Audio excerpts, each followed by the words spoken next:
अस्सलाम वालेकुम। तो चलें जी, हम अभी शुरू करने जा रहे हैं अपनी SCCA SBL की पहली क्लास। तो वादे के मुताबिक जैसे हमने इंट्रोडक्शन क्लास में हमने डिस्कस किया था कि हम अगली क्लास में अपना जो है कि मैंने आपको ये ही स्ट्रक्चर दिखाया था इंट्रोडक्शन क्लास में कि हम चीज़ों को शुरू कर रहे होंगे कि introduction to the SBL exam. तो अभी इंट्रोडक्शन में होगा क्या वो हम नीचे देखते हैं। वो सबसे पहले मैंने इसका कंटेंट भी आपको इंट्रोडक्शन क्लास में दिखा दिया था कि हम इसमें देखेंगे क्या। बेसिकली इंट्रोडक्शन में हम इसका इंट्रोडक्शन देखेंगे बेसिकली कि एम ऑफ द एग्ज़ाम है क्या। नीचे आपको हेडिंग भी दिख रही होंगी। स्ट्रेटेजिक लीडर आखिर है क्या। एग्ज़ाम का नाम क्या है आपके का, स्ट्रेटेजिक बिजनेस लीडर। तो हम देखेंगे कि आखिर स्ट्रेटेजिक जो बिज़नेस लीडर है वो है क्या, उसकी क्वालिटीज़ क्या है, वो उसकी सोच होनी क्या चाहिए, वो हम देखेंगे। लेकिन शुरू करने से पहले हम अगर देखें, आप सबका ये क्वेश्चन होगा, एक सवाल होगा कि भाई हम इसमें क्या चीज़ें पढ़ेंगे। तो आप जब छोटे से नन्हे से बच्चे थे, जब आप तो आपने F1 में एक चीज़ पढ़ी होगी कि मैनेजमेंट के जो लेवल होते हैं वो 3 लेवल होते हैं मैनेजमेंट के। कौन से होते हैं। एक स्ट्रेटेजिक लेवल होता है और आपका जो है कि टेक्निकल या मैनेजर लेवल होता है। एंड में आपका आता है ऑपरेशनल लेवल।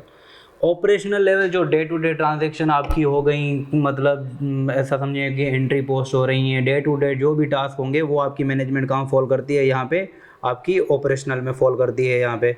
ठीक हो गया मेरे भाई। जो आपकी लेट सपोज ईयरली बजट्स और जो भी सारी चीज़ें होंगी ईयरली, वो आपकी टेक्निकल या मैनेजर लेवल पे जो होगी चीज़ें वो यहाँ पे देखी जाती होंगी।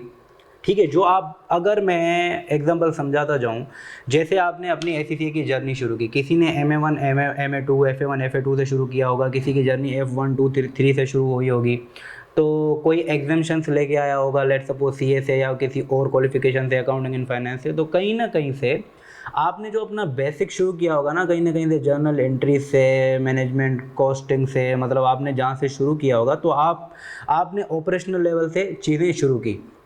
फिर आए, अगर मैं SCCA की जर्नी को एग्जांपल लेके चलूँ कि MA1 MA2 FA1 FA2 F1 2 3 आप आए, उसके बाद आए F4 F5, वहाँ पे आपने बजट्स प्रिपेयर करना सीखा, आपने टैक्स का एलिमेंट देखा, आपने रिपोर्टिंग को एक अलग, फाइनल अकाउंट्स, कंसोलिडेशन, ज़्यादा डीप में आपने देखा, चीज़ों को आपने देखा। फिर आपने ऑडिट को टच किया, फिर आपने फाइनेंशियल मैनेजमेंट को देखा, आपने NPV, सारी चीज़ें आप देखते हुए आ गए। जो आपने ऐसा समझे क्या लेवल आपने टेकल किया, टेक्निकल।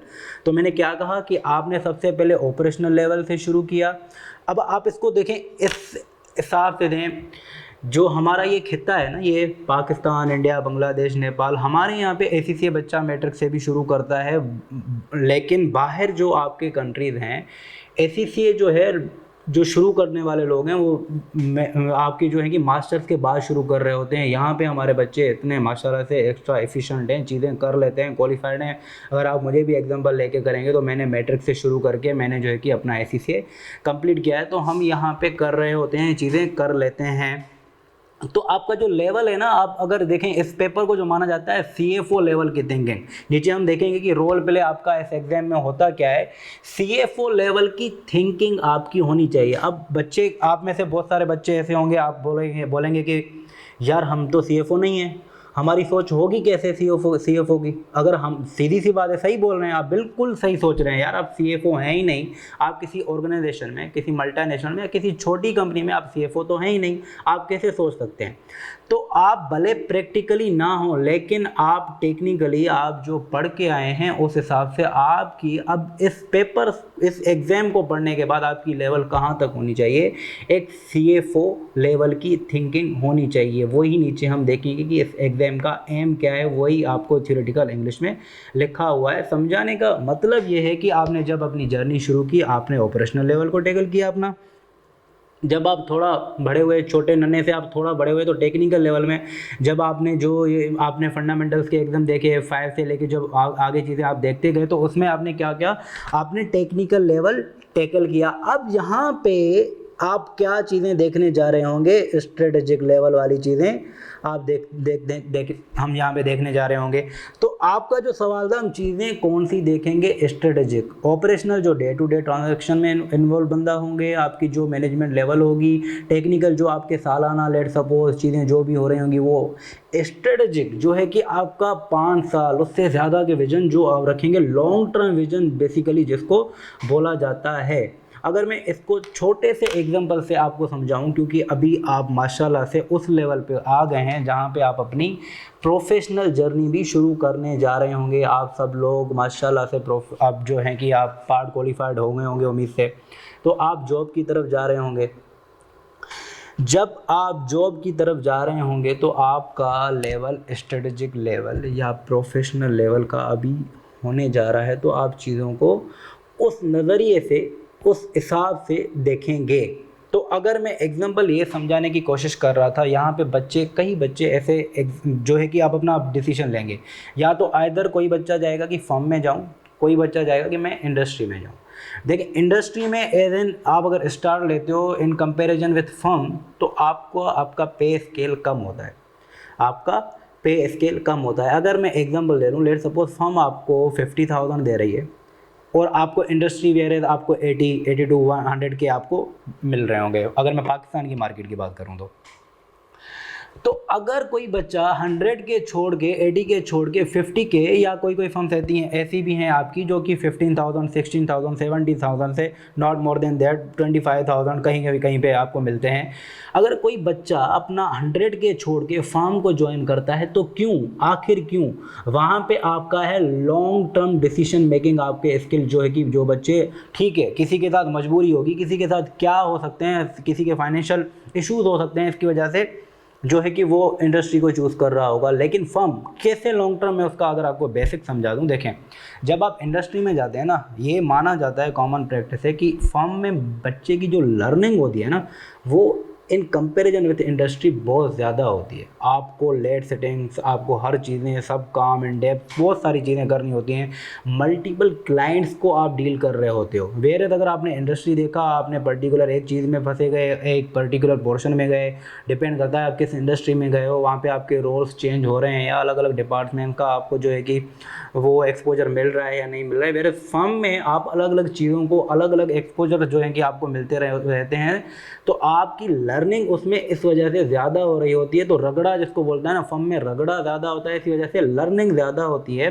तो आप भले शुरू में 3 साल 3.5 साल आप पैसे कम कमा दें, लेकिन आपकी फिर वर्थ जो है ना बहुत बढ़ जाती है। यहीं अगर आप अपने कंट्री में, जहाँ से भी आप बिलोंग करते हैं, पाकिस्तान, बांग्लादेश, नेपाल, इंडिया, जहाँ से भी आप बिलोंग कर रहे हैं, आपकी एक तो अपने कंट्री में वर्थ फर्म वाले बच्चे की, इंडस्ट्री वाले बच्चे के इन कंपेरिजन ज़्यादा होती है, और आपके बाहर के चांसेस जो हैं कि फर्म वाले बच्चे के थोड़े ज़्यादा होते हैं। तभी बच्चे ये फैसला लेते हैं कि भाई हाँ, मैं 2-3 साल 3.5 साल कम पैसे कमाऊंगा, इन फ्यूचर में जाके ज़्यादा पैसे कमाऊंगा। 3 साल बाद जो इंडस्ट्री वाला बच्चा है, अगर वो 2-3 लाख रुपए के बैठा हुआ होगा, वही बच्चा जो फॉर्म वाला बाहर जाएगा 3 साल बाद, नॉर्मल उसकी 10 लाख 12 लाख पाकिस्तान रुपीज़ की मैं बात कर रहा हूँ, तो उसकी ये सैलरी होगी। ये है आपकी डिसीजन मेकिंग स्ट्रेटेजिक लेवल, कि आपने क्या डिसीजन लिया, वो इनबिल्ट चीज़ें आप में हैं भी सही, और आप इस एग्ज़ाम को पढ़ने के बाद वो सारी चीज़ें आपकी डेवलप होंगी। तो मेरा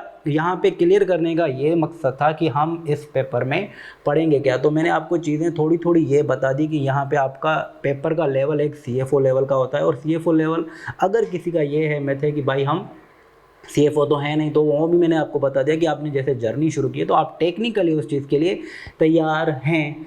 अब अगर कोई ऐसी मेथड है कि इस बच्चे को लगता है कि इस पेपर के लिए प्रैक्टिकल या आपका प्रोफेशनल एक्सपीरियंस ज़रूर होना चाहिए, तो वो मैंडेटरी नहीं है। अगर मैं अब आपके सामने मैं बैठा हूँ, तो जब मैंने SBL दिया था, मेरा कोई इतना एक्सपीरियंस नहीं था, मेरा सिर्फ एक आध इंटर्नशिप की हुई थी, और बच्चे जिनका 0 एक्सपीरियंस है उन्होंने भी निकाला हुआ है। तो 2-3 चीज़ें मैं इस चैप्टर को या अपने SBL की जर्नी को शुरू करने से पहले मैंने आपको बताया ये चीज़ है। और आपका जो लेवल होना चाहिए आपकी थिंकिंग का, वो किसके होना चाहिए, CFO का। और आप जो है कि रिपोर्ट कर रहे हैं बोर्ड ऑफ डायरेक्टर्स को, ना कि आप एग्जामिनर को। देखें आगे चल के जब मैं आपको कम्युनिकेशन स्किल्स वगैरह इसकी बताऊंगा, तो यहाँ पे बताने का मतलब ये है, जो हमारी सोच होगी जब हम पेपर को, जब हम एग्ज़ाम को सॉल्व कर रहे होंगे, तो हमारी टोन जो चीज़ होगी, हमें ऐसे नहीं लिखना कि हम एग्जामिनर को सेटिस्फाई कर रहे हैं, एग्जामिनर को बता रहे हैं, वो हमारी होनी चाहिए बोर्ड ऑफ डायरेक्टर्स की। अल्दो वो जो है कि आपकी रिक्वायरमेंट्स में भी ये शो कर रहा होता है कि भाई आपको ये रिपोर्ट जो है बोर्ड ऑफ डायरेक्टर्स को लिखनी है, किसको लिखना है, एनईडी को लिखनी है, तो उससे आपकी जो होनी चाहिए टोन, बस आपकी लेवल, जो थिंकिंग लेवल है वो आपकी कहाँ होनी चाहिए, सीएफओ की होनी चाहिए। और जो है कि इस पेपर को ये माना जाता है मोर देन 50% जो आपका ये पेपर है वो कॉमन सेंस बेस्ड पेपर है। कितना भाई? मोर देन 50%, मोर देन और इक्वल टू 50%। अब इससे मतलब क्या है कि कॉमन सेंस बेस्ड कैसे भाई? कॉमन सेंस बेस्ड कई बार इस एसबीएल में जो है कि आपसे चीज़ें ऐसे ऐसे पूछ लेता है, वो आपकी हो सकता है कहीं से भी सिलेबस से रिलेट ना कर रही हूँ। कहीं से भी, मैंने क्या बोला? अब यहाँ पे घबराना नहीं है। सिलेबस से रिलेट ना करने का मतलब ये है कि वहाँ से आपको कोई भी प्रोपोज स्ट्रेटजी दे सकता है, वो इतनी होगी, आपका कॉमन सेंस जो है कि आपका डेवलप हो चुका होगा। जब आप इतने पास पेपर्स कर रहे होंगे, मैं आपको बताता जाऊंगा कि भाई ये एक कॉमन सेंस की उसने रिक्वायरमेंट बनाई हुई है। तो इसीलिए कई ऐसे बच्चे भी हैं जो बगैर पढ़ाई किए हुए, उनका अगर थोड़ा प्रैक्टिकल एक्सपीरियंस है, या वो अपना जो एसीसीए या अपनी कहीं किसी भी रेसिप्रोकल अपनी जो है कि क्वालिफिकेशन से आ रहे हैं, सीए से या अकाउंटिंग एंड फाइनेंस से, अगर उनका बेस या वो इतना अच्छे से पढ़ के आए हैं, तो उनका कॉमन सेंस कहाँ से आया होगा? वहीं से डेवलप हुआ है। और वो चीज़ें उनको, बस आपको क्या है कि पेपर के दिन पे अगर वो बच्चा कॉन्फिडेंट होगा, तो वो चीज़ बिल्कुल नॉर्मल वे में एक कॉमन सेंस के बेस पे भी कर सकता है। तो मैंने अभी आपको बताया कि किस लेवल पे आपका लेवल क्या है, अपनी सोच बढ़ानी है, अपने आप की चीज़ें जो हैं कि आप ऑन करें अभी, कि हाँ भाई आपने ऑपरेशनल लेवल भी करा हुआ है, आपने टेक्निकल लेवल भी करा हुआ है, अब आप जो हैं कि स्ट्रेटेजिक लेवल के लिए तैयार हो रहे हैं। ठीक हो गया? तो अब हम शुरू करें, अगर इंट्रोडक्शन से शुरू करते हैं, तो भाई इंट्रोडक्शन में है क्या कि आखिर इस पर्चे का, भाई एग्ज़ाम का एम क्या है, मकसद क्या है भाई, आखिर मकसद क्या है पेपर का? The aim of the SBL exam is to demonstrate organizational leadership and senior consultancy or advisory capabilities and relevant professional skills। इस पेपर का मैंने आपको इंट्रोडक्शन क्लास में बताया कि क्या है। एक तो 80 टेक्निकल मार्क्स हैं, 20 प्रोफेशनल स्किल मार्क्स हैं। एक तो प्रोफेशनल स्किल्स मार्क्स आपके अच्छे, जो कि मैं आपको जब शुरू करने जा रहे होंगे नीचे हम प्रोफेशनल स्किल्स, तो बताऊंगा कि उनकी इम्पोर्टेंस क्या है। आखिर आपको ये पेपर किस लेवल के लिए तैयार करेगा भाई? ऑर्गेनाइजेशनल लीडरशिप, जैसे कि सीनियर कंसल्टेंसी, एडवाइजरी कैपेबिलिटीज़। आप एक सीनियर लेवल पे एडवाइस करने के लिए, एडवाइजरी में आपके जो चीज़ें आ जाती हैं, वो चीज़ों के लिए आपको तैयार करना इस पेपर का क्या है, मकसद है। वो चीज़ें कैसे होंगी, ये चीज़ें हम टेक्निकली पढ़ेंगे, हम प्रोफेशनल मार्क्स को आज देखेंगे, थ्योरेटिकली उनको आज समझेंगे, हम उनको पास्ट पेपर्स में फिर इम्प्लीमेंट करना सीखेंगे कि वो चीज़ों को आखिर हमें करना कैसे है। जब ये चीज़ें कर रहे होंगे, तो हमारी ये चीज़ें, ये कैपेबिलिटी क्या होंगी, कैपेबिलिटीज़ हमारी डेवलप हो रही होंगी, हम तैयार हो रहे होंगे। किसके लिए भाई? सीनियर कंसल्टेंसी और एडवाइजरी कैपेबिलिटीज़ जो हमें हमारे अंदर बिल्ड होती हुई नज़र आएंगी जब हम ये चीज़ें टैकल कर लेंगे। The examination requires candidates to demonstrate a range of professional skills demanded by effective leaders or in advising or supporting senior management in directing organization।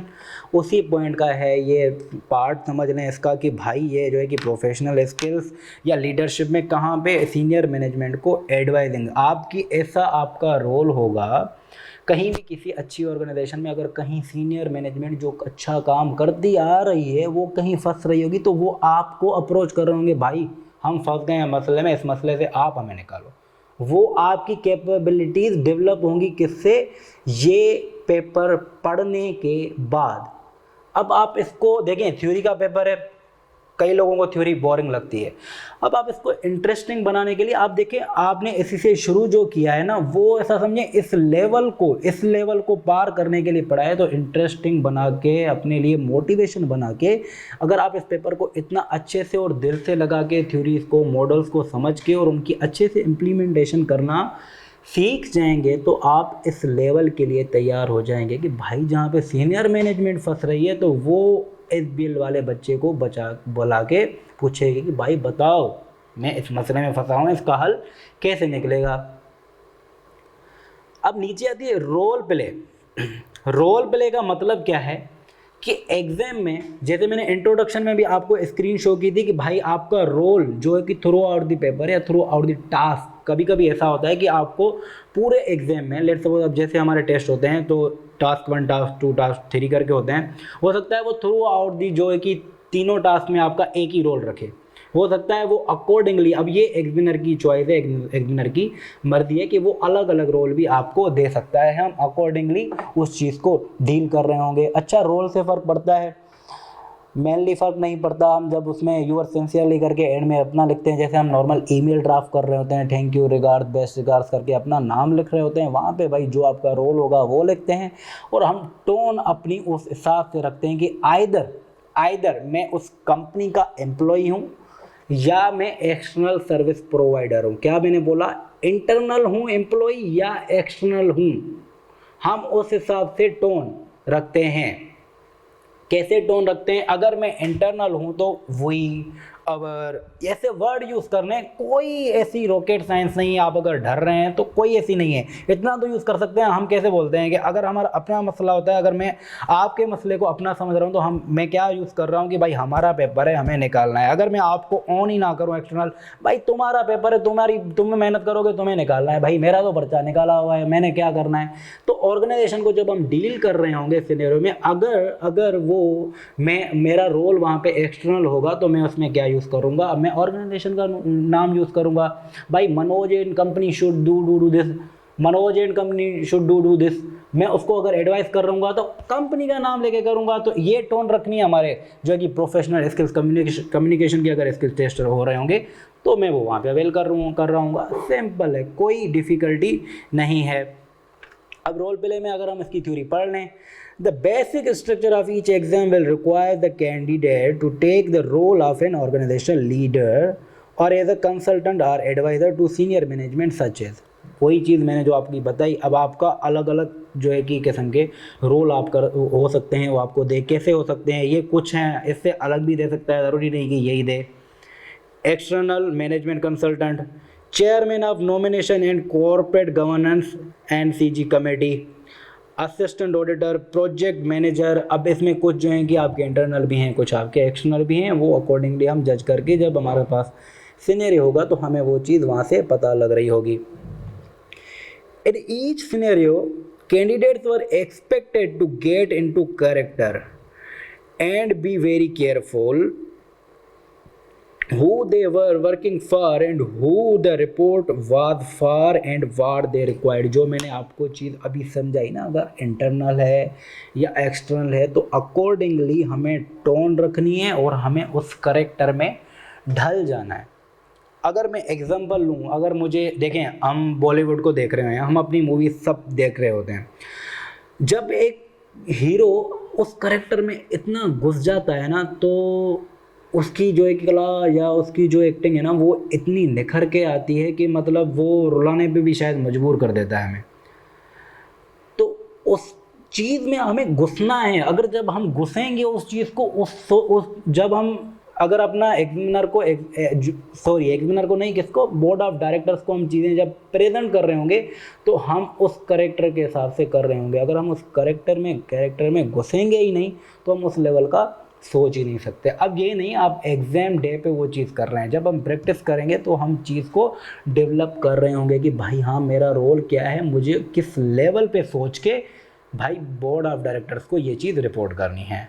समझ आ गई मेरी बात? उसके बाद मैं देख रहा हूँ द स्ट्रेटेजिक लीडर। भाई है क्या, सर खाया हुआ है भाई तुमने, आप लोग बोल रहे हैं कि सर खाया हुआ है तुमने, भाई है क्या, आखिर है कौन? तो भाई वो कौन है? The strategic leader has 2 characteristics.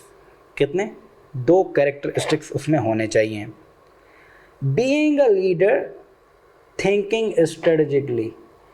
एक तो लीडर होना चाहिए, ऐसे नहीं होना चाहिए भाई, वो लीडर होना चाहिए बाय प्रेजेंस, दिखना, thinking strategically, long term vision हो उसका। नीचे इसके बुलेट्स पॉइंट बनाए हुए हैं क्या क्या चीज़ें आएंगी, लेकिन मैं अगर आपको थोड़ा एलाबोरेट कर लूँ, क्या बीइंग अ लीडर, एक बंदा देखने में ही जो है ना इतनी ऐसी पर्सनैलिटी लगती है कि मतलब वो अट्रैक्ट कर लेता है लोगों को। कोई कोई नहीं करता, लेकिन उसकी सोच हमें अट्रैक्ट कर लेती है।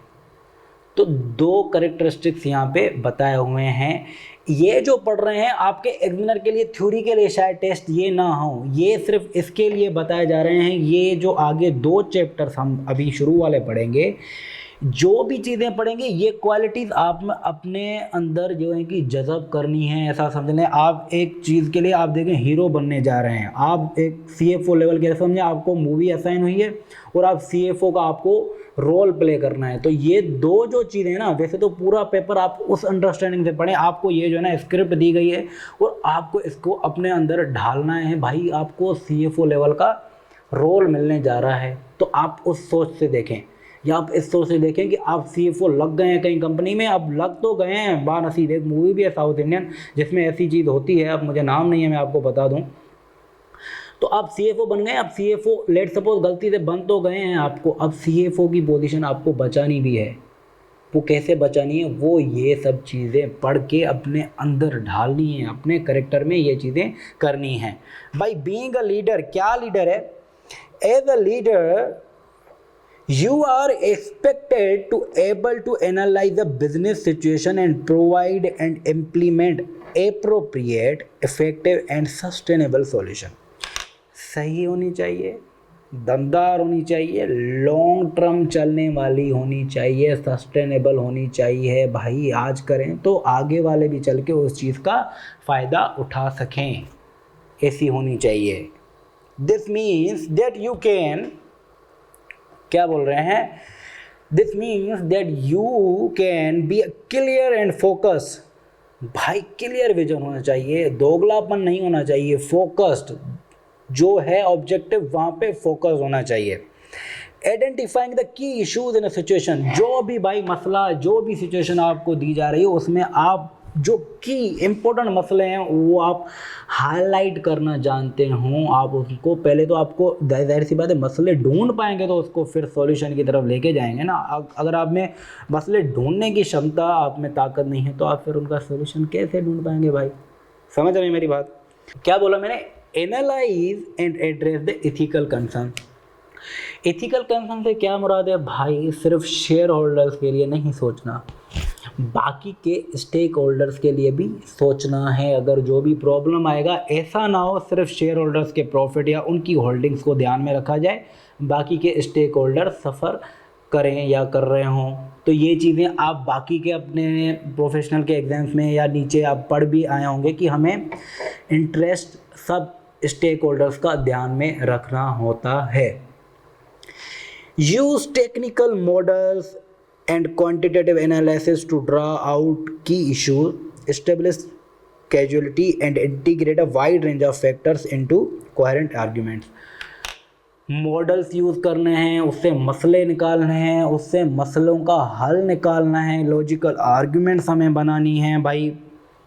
अब मॉडल्स जो हैं कि आप जब SBL पूरा करेंगे, हम चैप्टर 3 से मैंने आपको जैसे बताया था कि हम मॉडल शुरू कर रहे होंगे।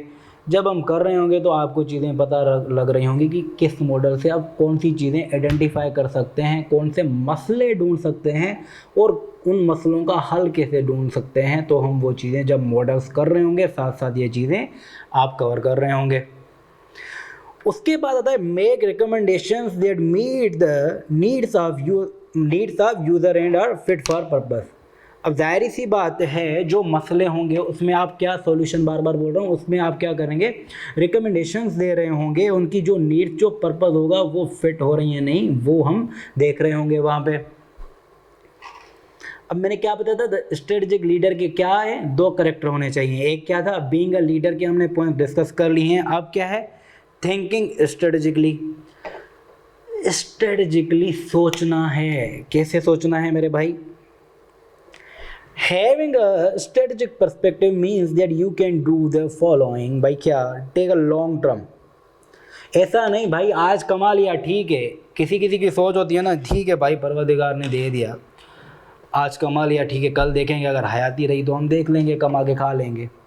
लेकिन अब हम बैठे हुए हैं कमर्शियल जो है कि वर्ल्ड में, तो यहाँ पे आपको जिस ऑर्गेनाइजेशन के लिए आप काम कर रहे होंगे या आप अपना बिजनेस करने के लिए आज सोचेंगे, तो अब जाहिर सी बात ऐसा ही सोचेंगे ना कि भाई चले, ऐसा चले कि अगर मैं अपना बिजनेस भी करने जा रहा हूँ तो मैं आज अगर मेहनत करूँ, 5-6 साल अगर मेहनत करूँ तो ऐसा कमाऊँ कि मेरी आगे वाली पीढ़ियों की जो है कि लाइफ अगर मसले मसाइल वाली हैं, पीछे बैकग्राउंड अच्छा नहीं है, तो वो सेट हो जाए, अच्छा हो जाए।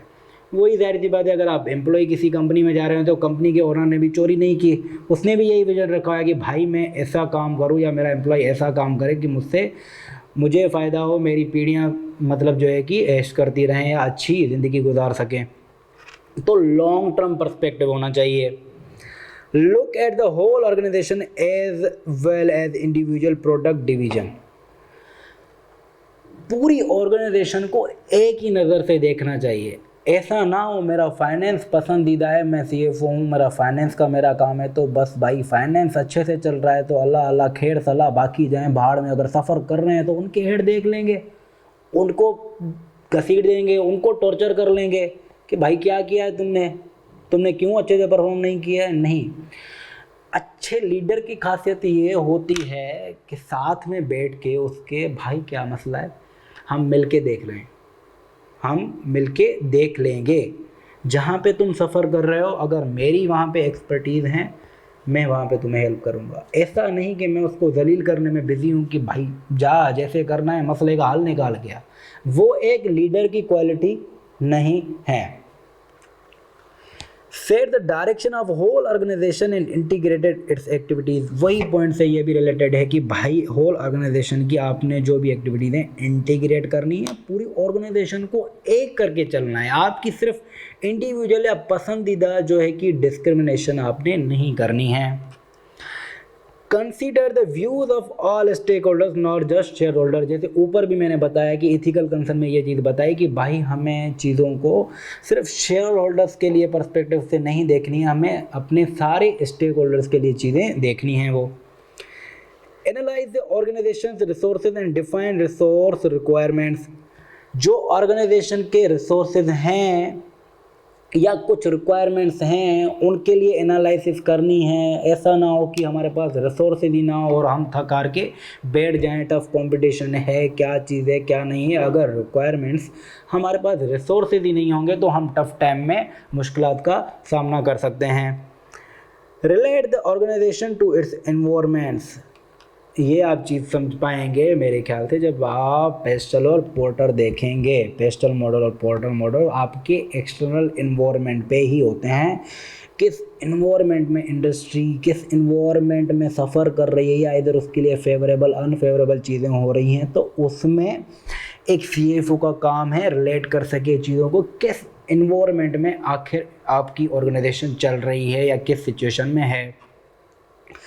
Look at the gaining a sustainable competitive advantage. Sustainability का अगर मैं आपका सिंपल एग्जांपल दूं, सस्टेनेबिलिटी का मतलब ये है जो आप चीज़ आज कर रहे हैं ना उसका फ़ायदा लॉन्ग टर्म हो या उसका नुकसान ना हो रहा हो। जैसे हम समझ रहे होते हैं पेड़ों पे ग्रीनरी पे हमारी जब आजकल बहुत सारी चीज़ें चल रही हैं, काफ़ी टाइम से चल रही हैं ओजोन लेयर से, कि जो हम चीज़ें बर्बादी कर रहे हैं ना, हो सकता है हम तो अपनी 50-60 साल की ज़िंदगी गुजार के जाएंगे।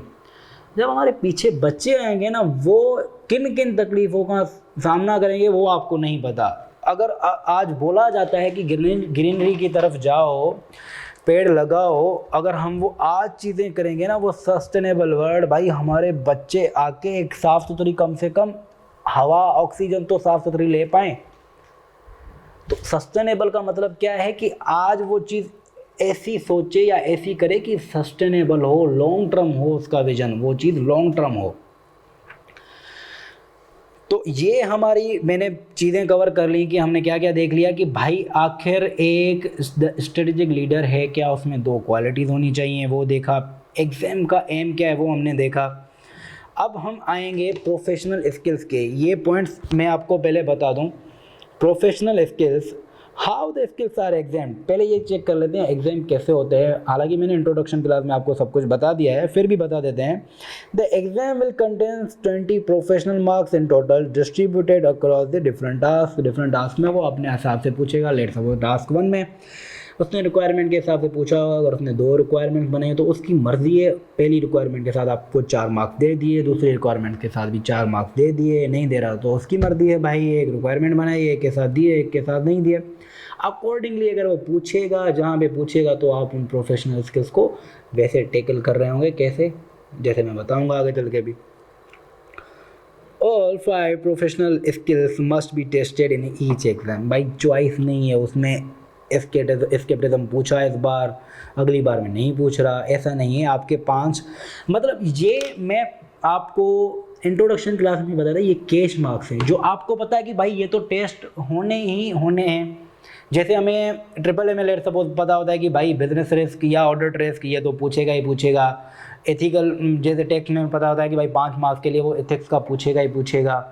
जैसे हमें पता होता है वैसे एसबीएल में और कोई टेक्निकल चीज़ तो हमें नहीं पता कि भाई ये चीज़ उसने लाजमी पूछनी है, वो जो है कि क्राइटेरिया सेट नहीं किया हुआ। लेकिन प्रोफेशनल मार्क्स हमें पता है कि ये आने ही आने, इसलिए मैंने बताया कि ये एक तो कैश मार्क्स है, एक तो ये आपकी छुपी हुई गायबाना शक्तियाँ हैं जो अब हम निकालने जा रहे होंगे।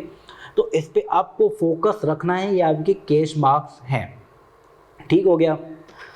Only 1 professional skill will be tested पर रिक्वायरमेंट और पार्ट ऑफ द रिक्वायरमेंट। इस पॉइंट का सिर्फ लगाने का मकसद ये है कि इंट्रोडक्शन क्लास में मैंने आपको बताया था कि पिछले जब आपका प्रीसीन का एग्ज़ाम ये नहीं होता था प्रीसीन बेस्ड, तो जब था ना वो 2 मार्क्स करके भी पूछ लेता था, वो आपके मल्टीपल टाइम्स भी कोई एक स्किल पूछ लेता था। तो उसके जब ये प्रीसीन हुआ है, प्रीसीन बेस्ड होने के बाद जो है कि उसने ये भी चीज़ चेंज कर दी कि भाई 4 मार्क्स का टेस्ट करूँगा और एक ही बार का टेस्ट करूँगा। सही हो गया।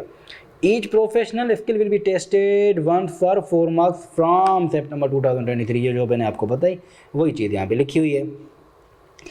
अब एक तो ये है कि मैं यहाँ पे आपको यहीं से चीज़ें करवाऊँ, कम्युनिकेशन आपके जो है कि ये जो है कि आपकी ऐसा समझ लें बुकिश के प्लान से समझ लें, या कहीं से आपकी बुकिश जो है कि थ्योरी लिखी हुई है यहाँ पे।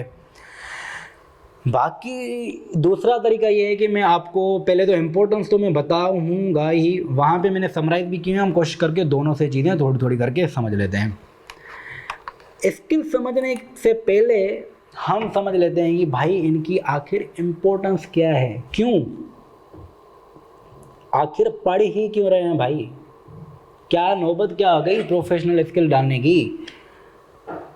तो मैंने आपको इंट्रोडक्शन में ये बताया था कि हमें इसके लिए कोई एक्स्ट्रा चीज़ नहीं लिखनी। तो अगर आप समझें ना, बच्चों का पेपर अभी भी पूरा नहीं होता। अब सोचें आपको लिखना सिर्फ 80 मार्क्स के लिए, आप तो 20 मार्क्स बिल्ट इन उसमें लिखते जाएंगे। 80 मार्क्स पे भी अगर बच्चे का पेपर लिखना तो टेक्निकली 80 मार्क्स का ही है ना भाई, पूरा नहीं होता। सोचें जब 100 मार्क्स का होता था तो बच्चे का कहाँ होता होगा पेपर पास या पूरा, सॉरी। तो आपके लिए अगर चीज़ें देखिए ना, वो चीज़ें इजी हो गई। आपको अब लिखना कम है, वैसे भी हम जो है कि चीज़ें एक आध रिक्वायरमेंट पे ज़्यादा टाइम कंज्यूम कर लेते हैं, तो वहाँ पे हमारी क्वालिटी ऑफ राइटिंग ज़ाहिर सी बात है अच्छी हो रही होगी। तो हम जो है कि प्रोफेशनल स्किल्स कहीं ना कहीं मीट कर रहे थे, हमें मार्क्स नहीं मिलते थे, ऐसा समझ लो उस चीज़ के। अब वो इनकॉर्पोरेट किए गए, भाई तू लिख ले, भाई तू जो लिख रहा था ना उसको मैं उसके मार्क्स दूंगा। जो चीज़ें हमने सीखी हुई हैं वही चीज़ें हम करते जा रहे होंगे, हमें प्रोफेशनल स्किल्स के मार्क्स मिलते जा रहे होंगे। इम्पोर्टेंस क्या है भाई प्रोफेशनल स्किल्स की, इम्पोर्टेंस ऑफ प्रोफेशनल स्किल्स इस प्रेजेंटेशन में हम क्या क्या देख रहे होंगे। Detail breakdown of each skill देख रहे होंगे। प्रैक्टिस एग्जांपल्स हम देख रहे होंगे कि एग्जांपल वाइज कि अगर ये सिनेरियो होगा, ये एग्जांपल होगा, तो उसमें हमें चीज़ें इस स्किल को हम कैसे इम्प्लीमेंट करेंगे या कैसे दिखाएंगे। सबसे पहले इंपॉर्टेंस ऑफ प्रोफेशनल स्किल। भाई इंपॉर्टेंस क्या है? Essential for real world business scenarios. आपको रियल वर्ल्ड बिजनेस सिनेरियोज जो आपके सामने कभी भी किसी के सामने भी आएंगे तो आप उन चीज़ों को टेकल करना सीख जाएंगे। अगर आपके प्रोफेशनल स्किल्स डेवलप हुए हुए होंगे, आपको उनकी अंडरस्टैंडिंग होगी, आपकी वो शक्तियाँ अगर बाहर आप निकाल सकें, इंशाल्लाह हम निकाल देंगे, तो आप रियल वर्ल्ड बिजनेस सिनेरियोज को टैकल कर सकते हैं। Help in making strategic decision. अब आपको स्ट्रेटेजिक का तो मतलब पता हो गया होगा कम से कम कि लॉन्ग टर्म विजन, सिर्फ आज के लिए नहीं सोचना, लॉन्ग टर्म विजन आपने रखना है कि भाई 3 साल बाद, 4 साल बाद, 5 साल बाद आप अपने आप को कहाँ देख रहे होंगे। आज आप टफ टाइम अगर फेस कर रहे होंगे, जैसे मैंने आपको फर्म की एग्जांपल दी, देखें ना, जाहिर सी बात है लाइफ स्टाइल में आपका फ़र्क होगा। कहीं पे बच्चा 50,000 कमा रहा है, लेट सपोज वही फर्म में 15,000 कमा रहा है, जाहिर सी बात है 15,000 में उसको अपने खर्चे क्या ही निकाल पाएगा। अगर वो खर्चे ही नहीं निकाल पाएगा, अपना लाइफ स्टाइल हर चीज़ कॉम्प्रोमाइज़ कर रहा है, अपनी मोटिवेशन, जब हाथ में पैसा होता है ना एक अलग मोटिवेशन होती है, जब पैसा नहीं होता तो अंदर से भी बंदा छोटी छोटी चीज़ों के लिए सफ़र कर रहा होता है, वो कहीं ना कहीं मेंटली उस चीज़ को प्रेशराइज फील कर रहा होता है। वो सब चीज़ें आप अगर कॉम्प्रोमाइज़ कर रहे हैं, आप इतने हार्डल फेस कर रहे हैं, किस लिए? लॉन्ग टर्म विजन आपका है कि भाई हाँ 3 साल में तकलीफ बर्दाश्त कर लूँगा, आगे चल के मेरे लिए सोना ही सोना, चांदी ही चांदी हमारे लिए होगी। enhances employability and career progression। जब आपके प्रोफेशनल स्किल्स ये अच्छे होंगे तो आपको जॉब मिलने में, आपका कम्युनिकेशन स्किल अगर 3rd क्लास है तो आप बात ही नहीं करना जानते होगे भाई, आप इंटरव्यू में ही फलंक हो जाएंगे। तो अगर ये स्किल होगा तो आपको बात करने का तरीका, अगर आप हायर हो भी जाएंगे तो आपको ईमेल करने का तरीका अगर नहीं पता, आपको टोन कैसे रखनी है आपको नहीं पता, आप एक जूनियर या नॉर्मल बंदे को जैसे मेल कर रहे हैं, आप सीनियर मैनेजमेंट को वही वैसे ही टोन रख के मेल कर रहे हैं, वैसे तो नॉर्मली टोन होनी चाहिए प्रोफेशनल एनवायरनमेंट में। किसी के साथ आप जो है कि एक्स्ट्रा या ऐसी, मैं वर्ड वो यूज़ नहीं कर सकता, ऐसी लैंग्वेज आप यूज़ नहीं कर सकते, आपको प्रोफेशनली बिहेव करना होगा। वो सब चीज़ें कैसे होंगी? आपके अगर प्रोफेशनल स्किल्स डेवलप हुए होंगे तो। अब हम यहीं से अगर देखें तो ये बहुत मैंने सिंपलीफाई की हुई है इस प्रेजेंटेशन को, जो कि बुक में उससे कम्युनिकेशन। अब कम्युनिकेशन की आपकी डेफिनेशन क्या है कि ability to present and explain information clearly and concisely. Clearly to the point होनी चाहिए, लंबी ना की हुई हो भाई सामने वाला बोर हो जाए, और टर्म्स ऐसे यूज़ ना किए हुए हों जो सामने वाला बंदा समझ ही ना पाए।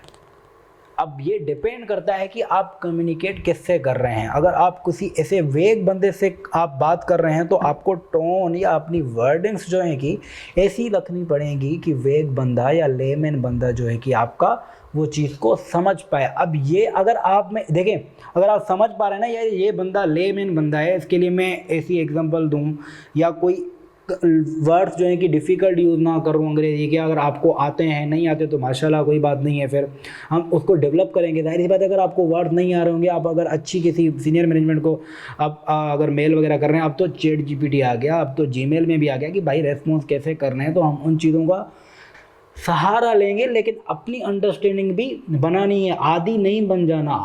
चैट जीपीटी या आप अपने टूल्स ज़रूर यूज़ करें, बिल्कुल यूज़ करें, सिर्फ टाइम सेव करने के लिए। उसका आदी ऐसे नहीं बन जाना कि आपकी जो कैपेबिलिटीज़ हैं वो जो है कि अंडर एस्टिमेट हो जाएँ, अंडर वैल्यूड हो जाएँ। ये बात मेरी, आप बिल्कुल मेल लिखवाएं, आप चीज़ें करवाएं चैट जीपीटी से, लेकिन वो चीज़ें आपको आती भी हों। बस मेरी ये बात है, चैट जीपीटी ये चीज़ें आप तब यूज़ करें जब आप फंस जाएं या आपको टाइम की कमी हो तब। भले यूज़ वैसे भी करें लेकिन वो चीज़ आपको आती हो, आपको खुद को भी आती हो, बस ये चीज़ मेरी ध्यान में रखनी है। तो आपको दोनों चीज़ें समझनी है कि आपको लैंग्वेज, आपकी वर्डिंग्स, अगर सीनियर मैनेजमेंट है तो उसके लिए आप तैयार होने चाहिए, अगर लेमैन बंदा है तो उसके लिए आपको वो चीज़ों के लिए तैयार होना है। अब ये अगर आप समझ पाएंगे ना कि सीनियर मैनेजमेंट के लिए मुझे क्या वर्डिंग यूज़ करनी है, क्या लैंग्वेज यूज़ करनी है, और लेमैन बनने के लिए क्या यूज़ करनी है, तो मुबारक हो भाई, आप लोगों का कम्युनिकेशन स्किल बाहर निकल आया। अगर नहीं है तो हम उस चीज़ को क्या करेंगे, अंडरस्टैंड करने की कोशिश करेंगे कि भाई कैसे यूज़ करना है, किसी के साथ क्या, किसके साथ कैसे लैंग्वेज यूज़ करनी है, किसके साथ कैसे टोन रख के बात करनी है। वही चीज़ें हम देख रहे होंगे जब हम पास पेपर्स कर रहे होंगे। ठीक हो गया मेरे भाई। अब हम इसको अगर एग्जाम्पल के थ्रू समझें, presenting a new strategic plan to senior management. मैं बार बार क्या बोल रहा हूँ, सीनियर मैनेजमेंट या लेमैन। तो यहाँ पे सीनियर मैनेजमेंट की अगर एग्जांपल मेरे सामने आई हुई है तो मैं उस चीज़ को देख रहा हूँ। तो क्या स्किल डेमोन्स्ट्रेट कैसे करेंगे हम भाई, डेमोन्स्ट्रेशन उसकी कैसे होगी? Using clear and persuasive language. जो बार बार मैं बोल रहा हूँ वही चीज़ जो बोल गया हूँ वही चीज़ लिखी भी हुई है। क्या बात है। स्ट्रक्चर्ड प्रेजेंटेशन, क्या करना है? प्रेजेंट करना है ना। यहाँ पे एग्जांपल में क्या है? प्रेजेंटिंग लिखना नहीं है सिर्फ, या ईमेल या मेल नहीं करनी, प्रेजेंटिंग। सॉरी यार पेन फंस रहा है। तो क्या करनी है? Presentation, structured presentation, visuals aids like chart and graphs to support point. आपको प्रेजेंट करना है। अब ये जो प्रोफेशनल स्किल है, अगर आप घबराएं नहीं, आपकी SBL एग्ज़ाम में चार्ट्स वगैरह ये नहीं, हाँ आपकी स्लाइड्स ज़रूर यूज़ होती हैं। वो आज ही हम कवर कर रहे होंगे जब हम फॉर्मेट्स देख रहे होंगे इंशाल्लाह, अगर वक्त ने साथ दिया तो हम जब फॉर्मेट देख रहे होंगे बस वही चीज़ होती है। बाकी आपका ऐसा समझें जैसे आप वर्ड पे नॉर्मल लिख रहे होते हैं वैसे ही चीज़ें करनी है। स्लाइड आपके लिए एक न्यू चीज़ होगी, जो न्यू भी इतनी न्यू नहीं होगी। कोई पावर पॉइंट की तरह में स्लाइड्स नहीं बनानी, स्लाइड्स भी उसने खुद दी हुई होती है आपको। जैसे इंट्रोडक्शन में मैंने दिखाया, स्लाइड्स का पोर्शन उसने दिया हुआ होता है, स्लाइड्स उसने खुद बनाई हुई हैं। बस एक उसमें टेक्निकल बात है कि कैसे प्रेजेंट करना है, वो भी अगर आपने कभी प्रेजेंटेशन बनाई होगी तो वो भी आपकी चीज़ क्लियर होगी। नहीं तो हम आगे चल के आज ही देख रहे होंगे। तो इसको हमने डेमोन्स्ट्रेट कैसे किया इस स्किल को? Using clear and persuasive language, structured presentation, visuals aid like charts and graphs to support points. आपने जो पॉइंट्स बनाए होंगे उसके लिए किसी को चार्ट्स हेल्प करते हैं, एड्स विजुअल्स जो है कि उसको हेल्प करते हैं अंडरस्टैंड करने में, समझने में। तो आप अकॉर्डिंग जो मीडियम है वो चीज़ यूज़ करके अपनी चीज़ों को प्रेजेंट कर रहे होंगे। आपके एग्जाम के लिए अगर मैं कम्युनिकेशन की बात करूं, अगर उसने स्लाइड में बोला हुआ है, आप वर्ड पे कर रहे हैं, तो जाहिर सी बात है आपके कम्युनिकेशन स्किल्स कटेंगे ही कटेंगे। अगर आपको वर्ड में बोला हुआ है, आप स्लाइड्स पे बना रहे हैं, तो आपके मार्क्स कटेंगे ही कटेंगे। आपको बस ये चीज़ देखनी है, जो उसने फॉर्मेट मांगा हुआ है वो फॉर्मेट आपने यूज़ करना है, तो आपका ये चीज़ टेकल हो जाएगी। अब उसके बाद हम देखें स्केप्टिज्म। अब ये आप F8 में भी बहुत अच्छे से पढ़ के हैं। ऑडिटर्स के लिए स्केप्टिज्म बहुत ज़्यादा ज़रूरी होती है। स्केप्टिज्म में आपका क्या मतलब है? लिखा भी हुआ है, आप पढ़ के भी आए, क्वेश्चनिंग माइंड होना भाई। ऐसे ही हर चीज़ पे यकीन नहीं करना, उसके आपको बेसिस पूछने हैं। आप CFO बने हुए हैं, आपके पास कोई भी ऐसा मार्केटिंग का या कोई भी आपके पास बिल आ गया, लेट सपोज सेल्स वाला बोल रहा है या मार्केटिंग वाला बोल रहा है, आपके पास कोई भी बिल लेके आया, भाई ये कर दो, आप आए, हाँ आ जाए, आप तो आए, आ जाए, आपने कर दिया। आपका स्केप्टिज्म लेवल यहाँ पे क्या था? ये देख रहा है, 0। आपको करना है, अच्छा ठीक है, क्यों भाई ये चीज़ क्यों हो रही है? अच्छा बताएं मुझे, कोई प्रेजेंटेशन, कोई प्रपोजल बताएं, बनाया हुआ है आपने, आप क्यों सोच रहे हैं कि भाई ये चीज़ करने से आखिर क्या होगा? चलें आप मार्केटिंग एक्सपेंस कर रहे हैं, उससे मुझे फ़ायदा क्या होगा? कुछ आपने सोचा हुआ है? बेसिस क्या है आपका इस खर्चे? वो अगर मुझे बताएगा, हाँ सर अगर हम ये चीज़ करेंगे तो हमारी सेल इतने अमाउंट से बढ़ जाएगी, इतने लेवल से बढ़ जाएगी।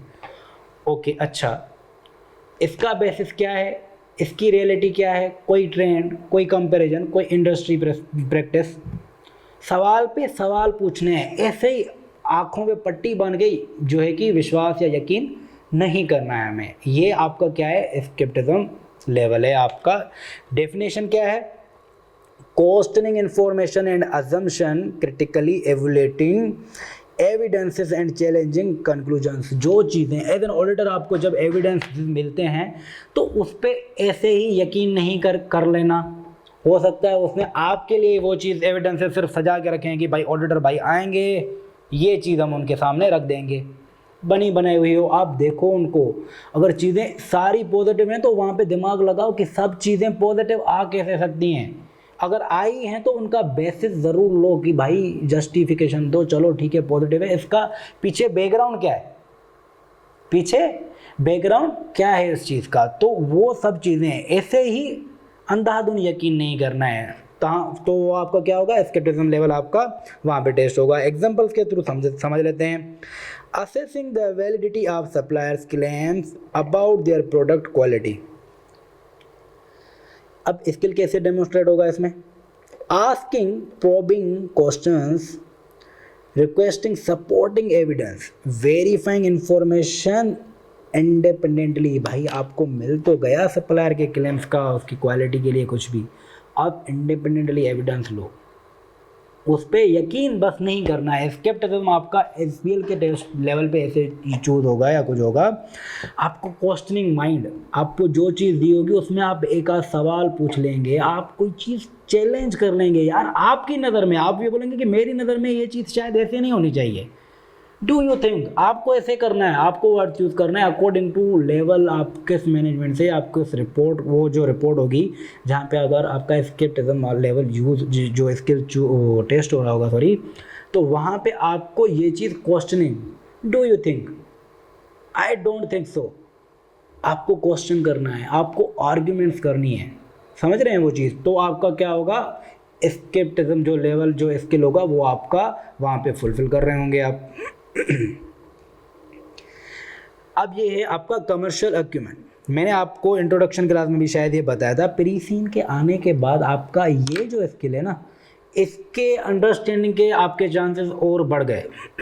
बेसिकली कमर्शियल अक्यूमेंट में आपका होता है कि आपका जो सिनेरियो आपका टेस्ट हो रहा होगा, बेसिकली तो ये है कि आपको बिजनेस, आपको धंधा पता है या नहीं पता, धंधा करना आप जानते हैं या नहीं जानते हैं, आपकी बिजनेस नॉलेज क्या है। जैसे अगर मैं पहले देखूं तो प्री सीन के आने के बाद आपको नहीं पता था क्या इंडस्ट्री आएगी, अब प्री सीन के बाद आपको क्या पता है, आपको ऑर्गेनाइजेशन अपनी पता है, आपको जो है कि इंडस्ट्री अपनी पता है, तो आप उस चीज़ पे आपका एक कमर्शियल अक्यूमेंट जो है ना पहले से ही आपको 2 वीक्स जो है कि पहले आपको जो आपका प्री सीन मिलेगा तो उससे आपका बहुत अच्छा ये डेवलप हो चुका होगा, आपको बिजनेस की अच्छी नॉलेज हुई होगी। तो डेफिनेशन में क्या है, अंडरस्टैंडिंग द बिजनेस इन्वायरमेंट, जैसे मैंने आपको बोला, and applying knowledge to make informed decisions. आपको बिजनेस की नॉलेज है और आपको उसमें इम्प्लीमेंटेशन करनी है उन चीज़ों की, जो भी मसाले अगर आ गए होंगे तो। Example, deciding whether to enter new market, उस सामने वाले बिजनेस का पता है या नहीं पता। स्किल कैसे डेमोन्स्ट्रेट होगा आपका ये, analysing market trends,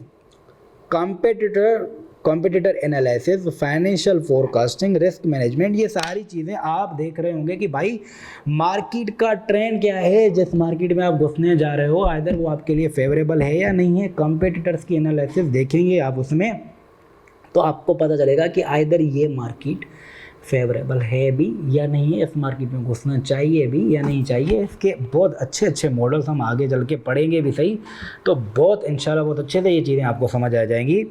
financial forecasting आपको करनी होगी कि भाई हाँ फाइनेंशियली मुझे चीज़ें फ़ायदा देंगी भी सही या नहीं इस चीज़ में अगर मैं घुसूँगा इन फ्यूचर। रिस्क असेसमेंट, मेरा रिस्क क्या है अगर इस मार्केट में घुस रहा हूँ, मुझे जल्द में ही या मुझे अल्टीमेट प्रॉफिट जो है कि डायरेक्ट मिलना शुरू हो जाएंगे या मुझे लॉस बेयर करना पड़ेगा, कितना बेयर करना पड़ेगा। कंपटीशन का इतना तो रिस्क नहीं है कि मैं सफ़र ही ना कर पाऊँ। तो सारी चीज़ें आप जो है कि ये कैसे करेंगे, ये पूरा एसबीएल जो है कि आपका ऐसी चीज़ों में होगा, मॉडल्स पढ़ेंगे, ये सारी चीज़ें जो है कि आप डेवलप कर रहे होंगे, अपनी चीज़ें पढ़ रहे होंगे उसमें, तो आपको ये चीज़ें अच्छे से समझ आ जाएंगी। उसके बाद आता है आपका एनालिसिस स्किल। डेफिनेशन क्या है, एबिलिटी टू एवोल्यूट इन्फॉर्मेशन, जो आपको इन्फॉर्मेशन दी जाएगी उसको आपको एवोल्यूट करना आना चाहिए। आइडेंटिफाई की इशूज, एनालाइज करना है मसले क्या हैं, ड्रॉ लॉजिकल कंक्लूजन्स। भाई बिजली का बिल बढ़ गया, घर का या ऑर्गेनाइजेशन का बढ़ गया, अब आपको आइडेंटिफाई करना है बड़ा तो बड़ा क्यों है, क्योंकि करंटली हमारे मसले चल रहे हैं बिजली के बिल के, किस लिए भाई, मैंने लेट सपोज यूनिट्स वही यूज किए हुए हैं, बड़ा क्यों है। फिर मैं अगर ये कहूँ कि हाँ भाई जो है कि यूनिट की कॉस्ट बढ़ी हुई है, मैंने क्या कहा, बिल बढ़ा हुआ है, पहले क्या था, मसला क्या है, बिल बढ़ा हुआ है, क्यों बढ़ा हुआ है, मैं उसके लिए रीज़न के पास जाऊंगा कि रीज़न क्या है, कि भाई हाँ क्योंकि पर यूनिट कॉस्ट बढ़ी है। अगर चलो यूनिट कॉस्ट भी नहीं बढ़ी है, मैं देख रहा हूँ कि ये यूनिट मेरे जो है कि नंबर ऑफ़ यूनिट्स बढ़े हुए हैं, कुछ ना कुछ तो हो रहा होगा ना बिल में, हम देखेंगे जब। हमारा एग्जाम्पल ना लें, हमारे तो यूनिट्स भी वही होते हैं, पता नहीं क्या ही होता है बिल में, पता नहीं कौन कौन से एक्स्ट्रा चार्जेस आ जाते हैं, उनके टैक्स बढ़ जाते हैं, पता नहीं क्या क्या ही होता है ना, हमारा तो सिस्टम ही ख़राब है ना। लेकिन आप अगर एनालाइज करने बैठेंगे, कुछ ना कुछ अगर बढ़ रहा है, अगर आपके यूनिट्स बढ़ रहे हैं, आप बोलेंगे यार यूनिट्स क्यों बढ़ गए। आप सोचेंगे यार गेस्ट आ गए थे या एक्स्ट्रा एक्टिविटीज़ हो गई। अगर आप घर की बात कर रहे हैं, ऑर्गेनाइजेशन की, इस मंथ में आपकी चीज़ें ज़्यादा यूज़ हो गई हैं, इलेक्ट्रिसिटी आपकी ज़्यादा यूज़ हो गई है, तो उसका आप क्या करेंगे, कंक्लूजन ड्रॉ करेंगे कि भाई यूनिट वही हैं लेकिन यूनिट कॉस्ट बढ़ी है, तो इसलिए मेरा क्या हो गया है भाई, मेरा ओवरऑल बिल बढ़ गया है। यार यूनिट कॉस्ट भी वही है लेकिन यूनिट बढ़े हुए हैं। अच्छा यूनिट क्यों बढ़े हुए हैं, उसका रीज़न मैंने डाल दिया। ये आपने क्या किया, मसला पहले क्या ढूंढा कि भाई बिल बढ़ा हुआ है, उसका रीज़न करा, रीज़न के बाद उसने आपने क्या किया, कंक्लूजन ड्रॉ किया, भाई ये रीज़न ये था, एक्स्ट्रा एक्टिविटीज़ हुई या तो यूनिट कॉस्ट बढ़ी, जिसकी वजह से हमारा क्या हुआ, बिल बढ़ गया। अब अगर एग्जाम्पल जो मैंने लिखी हुई है, ये तो एग्जाम्पल मैंने आपको ऐसे ही एक्स्ट्रा एग्जाम्पल दे दी। Reviewing the company's financial statement to identify performance issue, performance के इशू आए हुए हैं। अब उसमें आपको इशू क्या, आप स्किल कैसे डेमोन्स्ट्रेट करेंगे अपना, identifying trends, variances and potential red flags in financial data, suggesting corrective actions. भाई पर्टिकुलर जिससे जो चीज़ परटेन करती थी, अगर इस चीज़ से, इस डिपार्टमेंट से इतने वेरिएंसेस आ रहे हैं, अगर कहीं से रेड फ्लैग्स आ रहे हैं, मसले आ रहे हैं फाइनेंशियल डेटा में, जिस चीज़ से, जिस हेड से परटेन कर रहे होंगे, हम उनसे जाके उन मसलों का हल जो है कि करेक्टिंग जो भी चीज़ें होंगी वो डिसाइड कर रहेंगे। पहले आइडेंटिफाई कर लिए चीज़ें, फिर हम उनको क्या करेंगे, उनको बताएंगे। ये आपका एनालिसिस स्किल यहाँ पे वो हो जाएगा, आपका फुलफिल हो जाएगा। उसके बाद आपका आता है क्या, एवोल्यूशन। एवोल्यूशन की डेफिनेशन क्या है, assessing the implication of different courses of action and making recommendation based on the sound judgement. Pros and cons भी यहाँ पे आप यूज़ कर सकते हैं अकॉर्डिंग टू सिचुएशन। एग्जाम्पल से हम समझ लेते हैं इसको। Choosing between two investment opportunities. अब आपको एग्जाम में दिया हुआ है कि भाई दो इन्वेस्टमेंट अपॉर्चुनिटीज़ है, आप इनकी क्या करें, एवोल्यूशन करें। अब एवोल्यूशन में आपको सिनेरियो में चीज़ें दी हुई होगी, भाई इसके ये पॉइंट है, इसके ये पॉइंट है। अकॉर्डिंग टू पॉइंट जो है कि आपकी अंडरस्टैंडिंग, आपने जितनी प्रैक्टिस की हुई होगी, या कॉमन सेंस, जैसे मैंने बोला कॉमन सेंस से भी आपको अगर बताया जा रहा है कि यार इस जो कि इस कंट्री के अभी इकोनॉमिक हालात बहुत अच्छे जा रहे हैं, आपके लिए क्या होगा, ये फ़ायदेमंद होगा। यहाँ पे इसके लिए बोला है कि यार इसके इकोनॉमिक हालात बुरे हो रहे हैं, तो आप अगर उस मार्केट में या उस इन्वेस्टमेंट में जा रहे हैं, कंट्री वाइज अगर मैं बाइफरकेट कर रहा हूँ, तो आपके लिए क्या होगा, ये चीज़ फेवरेबल हो रही होगी। तो ऐसे ही आपको डिसाइड करना है। वो कॉपी पेस्ट करेंगे आप पॉइंट को, आप अपना पॉइंट डालेंगे कि यार ये तो चीज़ मेरे लिए फेवरेबल हो रही है। तो जिसके पॉइंट थोड़े ज़्यादा मिलेंगे, आप नीचे, अगर वो कंक्लूजन उसने मांगा हुआ है तो आप क्या करेंगे, नीचे कंक्लूजन देंगे, भाई ये इन्वेस्टमेंट मेरी एनालिसिस के हिसाब से, मैंने जो पॉइंट ढूंढे हुए उसके हिसाब से मेरी ये लग रही है, सही लग रही है। तो होगा क्या, कंक्लूजन अगर उसने मांगा हुआ होगा ना, लेट सपोज आपने पॉइंट जो ढूंढे हुए हैं आपने अपने हिसाब से सही ढूंढे हैं और गलत मतलब होना, आपके हिसाब से आपने जो पॉइंट ढूंढे उसके लिए ए होना चाहिए था, ठीक है, आपने ए ही लिखा। एग्जामिनर का लेट सपोज रियल आंसर बनता था बी पे होना चाहिए, आपने कंक्लूजन बनाया अकॉर्डिंगली अपने पॉइंट के हिसाब से, आपके फेवरेबल ज़्यादा ए के हो रहे थे और आपने ए का डाला, तो आपको कंक्लूजन अगर उसने मांगा होगा 1 मार्क्स उसको देना होगा, तो आपकी वो कैरी फॉरवर्ड मार्क्स काटेगा नहीं, वो भी आपको देगा। तो एग्ज़ाम में जो चीज़ें आपको समझ आ रही हैं पुट करते जाएं, कॉपी पेस्ट करा, अपना पॉइंट डाला, चीज़ें आपके लिए बहुत इजी हो जाएंगी। वहाँ पे आपको सोचना ऐसे नहीं, यार ऐसे करूँ, यार ऐसे करूँ, आ रहा है समझ, वो करते जाओ भाई। वहाँ पे सोचने में टाइम इतना नहीं, वहाँ पे प्लानिंग में नहीं, एग्जीक्यूशन में हमें ज़्यादा टाइम डालना है। क्या, एग्जीक्यूशन में, क्योंकि आपकी प्लानिंग आपको पता नहीं है, आपने एक सोचा फिर दूसरा सोचा, फिर आप दोनों में कंफ्यूज होने में बैठ गए, यार ये करूं वो करूं, ये चीज़ सही है यार ये चीज़ सही है, उसमें आपने फिर खिचड़ी बना दी, आपने जो भी चीज़ समझी। देखें, एक परफेक्ट आंसर कभी भी नहीं लिख सकते आप प्रोफेशनल के किसी भी एग्जाम में, अनटिल एंड अनलेस आपने लॉजिकल बात करी हुई है तो आपको उसके मार्क्स मिलेंगे। सिनेरियो से लिंक की हुई हैं चीज़ें। हाँ, आपने भंड कोई एक्स्ट्रा लेवल का अपनी ही कोई कहानी, आपको कोई इंडस्ट्री मिली, आपको पता है, आप अपनी कहानियाँ सोचने और समझने में आप डालने में लग गए हैं, तो उसके आपको कभी भी नहीं मिलेंगी चीज़ें। जैसे मैंने कल भी आपको बताया, चीज़ें कॉपी पेस्ट करनी है, इंट्रोडक्शन क्लास में आपको बताया, कॉपी पेस्ट करनी है, अपना पॉइंट डालना है, उससे होगा क्या, सिनेरियो से लिंकिंग भी हो जाएगी, अपनी कहानियाँ, अपनी खुराफातियाँ नहीं दिखानी हमें। डेमोन्स्ट्रेट कैसे होगा भाई, कंपेयरिंग बेनिफिट्स एंड रिस्क, वही चीज़ मैंने बताई कि यार ये फेवरेबल चीज़ें हैं, किसकी अनफेवरेबल हैं। Considering long term impacts, making a well reasoned recommendation. अब ये आपके अकॉर्डिंगली सिनेरियो चीज़ें टेस्ट हो रही होंगी कि भाई अगर लॉन्ग टर्म आपको बोल रहा है कि यार इस चीज़ में 1 साल के लिए नुकसान होगा, लेकिन आगे चल के बहुत अच्छा प्रॉफिट होगा, और दूसरी इन्वेस्टमेंट में हमें शुरू से मिल रहा होगा, लेकिन दूसरे साल से कम हो रहा होगा, तो हम लॉन्ग टर्म पे चीज़ों पे जाएंगे, और वो अकॉर्डिंग टू सिचुएशन। अब मैं अपना सिनेरियो कितना भी बनाऊँ, अकॉर्डिंग टू जो सिनेरियो आएगा उस चीज़ को हम देख रहे होंगे। सॉरी, तो यहाँ पे हमने एवोल्यूशन भी देख लिया। अब हम देख रहे हैं, हमने 5 स्किल्स देख लिए, कम्युनिकेशन, स्किप्टिज्म, कमर्शियल एक्यूमेन, एवोल्यूशन और एनालिसिस, हमने 5 स्किल देख लिए। अब हम एक एग्जांपल में 5 को साथ में देख लेते हैं एक बार। आपका इंटीग्रेटेड एग्जांपल है, क्या है, scenario, a company is considering acquiring a competitor, आपके कॉम्पिटिटर को अक्वायर करने जा रही हैं, तो उसमें आपके स्किल्स कैसे टेस्ट होंगे। सबसे पहले कम्युनिकेशन को अगर मैं देखूं, drafting a detailed report and presenting into the board, आपसे लेट सपोज रिपोर्ट ही मांगी हुई है, तो आपने रिपोर्ट में दे दिया, और बोर्ड से मांगा हुआ है तो बोर्ड को प्रेजेंटेबल, लाइक आपका टोन, वो सब चीज़ें आपकी वहाँ पे अगर तरीके से लिखेंगे तो आपका कम्युनिकेशन स्किल टेकल हो जाएगा। कमर्शियल एक्यूमेन कैसे होगा भाई, evaluating the strategic fit and market condition, भाई आपने बिजनेस से रिलेटेड, आपकी बिजनेस की कमर्शियल एक्यूमेन का बताया, बिजनेस नॉलेज होनी चाहिए, स्ट्रेटेजिक फिट होना चाहिए भाई, market condition according to business, जो सिचुएशन, जिस आपका जो मार्केट कंडीशन है, आप जिस कंपटीटर को अक्वायर करने जा रहे हैं, जाहिर सी बात है आपको अपनी मार्केट का अंदाज़ा होगा, उस चीज़ को आपको बिजनेस की नॉलेज, जाहिर सी बात है आप कंपटीटर को आप अक्वायर करने जा रहे हैं ना, कंपटीटर का मतलब क्या है कि आपका बिजनेस भी वही है, तो जाहिर सी बात है आपको उस बिजनेस की तो नॉलेज होगी, तो उस आपकी मार्केट, आपकी इंडस्ट्री में वो चीज़ फिट बैठ रही है, नहीं बैठ रही, तो वो सब चीज़ें आप देख रहे होंगे।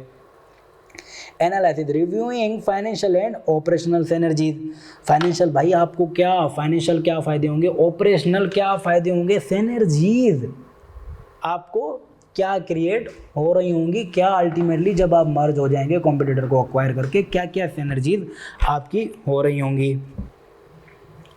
Scepticism, questioning the accuracy of competitors reported figures, भाई जाहिर सी बात है कॉम्पिटिटर को अक्वायर करेंगे, कॉम्पिटिटर ने जाहिर सी बात है जो उसने फिगर्स दिए होंगे, आपने अकॉर्डिंगली उसके हिसाब से आपने जो है कि उसकी एक परचेजिंग जो है कि फेयर वैल्यू डिसाइड की होगी, वो जिस कॉस्ट पे आप उसको अक्वायर करने जा रहे होंगे, तो जो उसने रिपोर्ट, उसने फिगर्स दी हुई हैं, वो आप क्या करेंगे, एनालाइज करेंगे। आपका क्या है, स्केप्टिज्म का क्या है, क्वेश्चनिंग माइंड, वो क्या, आपको ऐसे ही यकीन नहीं करना, आपको उसमें घुसना पड़ेगा कि यार ये सही की हुई है, नहीं, बाकायदगी से इसकी ड्यू डिलिजेंस होती है, फोन से करवाई जाती है इन चीज़ों की, कि भाई देख लो उसने फिगर जो डाली हुई हैं सही डाली भी हुई हैं या नहीं डाली हुई हैं।